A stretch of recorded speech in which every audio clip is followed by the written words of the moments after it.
uRamaphosa uthembise ukufundisa uMalema ngepolitiki yangesikhathi sobandlululo. uRamaphosa uthembise ukufundisa uMalema ngepolitiki yangesikhathi sobandlululo. Ephendula inkulumo-mpikiswano yenkulumo yokuvula iPhalamende, uMengameli uCyril Ramaphosa ngoMsombuluko uvale izinsolo ezenziwe ngumholi we-EFF uJulius Malema. Uthe uMalema wayentula inhlonipho uma ebambe iqhaza ezingxoxweni, wabe esecela ukumfundisa ngepolitiki yangesikhathi sobandlululo. UMengameli uCyril Ramaphosa usole kakhulu umholi we-EFF uJulius Malema ngamazwi akhe ngesikhathi ethula inkulumo-mpikiswano yenkulumo yePhalamende ngoLwesihlanu, mhla ziyisi-19 kuJulayi 2024, ngemuva kwenkulumo kaMongameli yayizolo. uRamaphosa ubekhuluma ngesikhathi ephendula inkulumo-mpikiswano ngesikhathi kuhleli ngokuhlanganyela iPhalamende eKapa ngoMsombuluko. uRamaphosa uthe uMalema uzihlasele yena mathupha esikhundleni sokugxila emsebenzini okumele uhulumeni awenze eminyakeni emihlanu ezayo. uRamaphosa usole uMalema ngokudlala umuntu esikhundleni sokudlala ibhola. That you learned nothing out of these historic elections to an extent that you want to continue business as usual.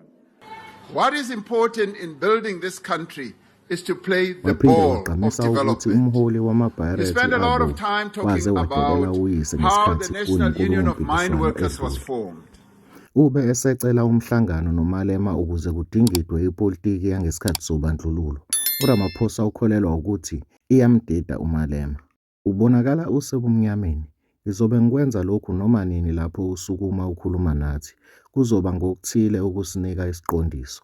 UMengameli wabe eseziphendulela kuMalema ngokungabaza ngeziqu zakhe zomzabalazo kanye nomlando wakhe nenyunyana iNational Union of Mine Workers.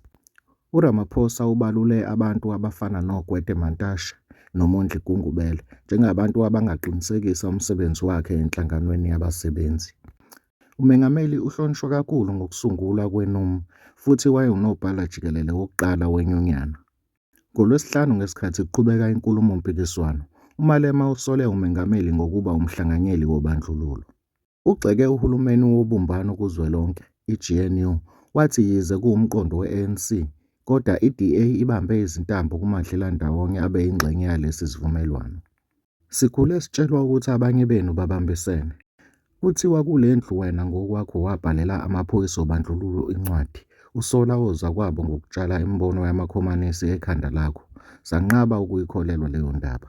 Manje kunengqondo ukuthi naphezu kokuba umbuso wobandlululo wawucindezela bonke abantu ababelwela inkululeko, wafunda ukuthula nangokungenasiphazamiso enyuvesi, futhi wanikezwa umsebenzi wakho wokuqala ngamanxusa ongxiwankulu wobandlululo nobukoloni, kusho uMalema.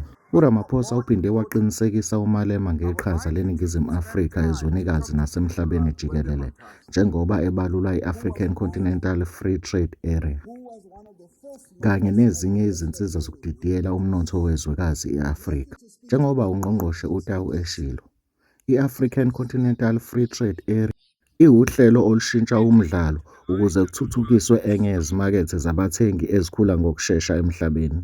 Imakethe ekhulayo nentsha, enolwazi lobuchwepheshe, efunde kakhulu futhi enonembeza mayelana nokuqalisa ukusebenza, usho kanje.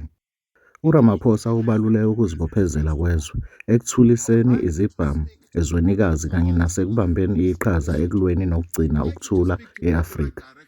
Sitshale amalungu ombutho wezokuvikela kazwelonke waseNingizimu Afrika ukuze asekele umkhankaso we-UN, AU kanye ne-SADC wokugcina ukuthula ezingxenyeni eziningi zezwekazi, usho kanje. iNingizimu Afrika iphinde futhi ibambisane nabantu base-Western Sahara kanye nePalestine, ngokusho kukaMongameli, abasapucwa ilungelo labo lokuzibusa. NgoLwesihlanu ngesonto eledlule, ngesikhathi amalunga alendlu edingida iNkantolo yoBulungiswa yamazwe ngamazwe, yakhipha umbono wezeluleko mayelana nokuqhubeka kwe-State of Israel ngokudla umhlaba wasePalestine kanye nokwakha izindawo zokuhlala e-West Bank, inqume ukuthi lokhu kwakungekho emthethweni ngaphansi kwamazwe ngamazwe. They embarked on a 21-day strike and stopped the entire mining industry in this country. And you call that a sellout position. That was not.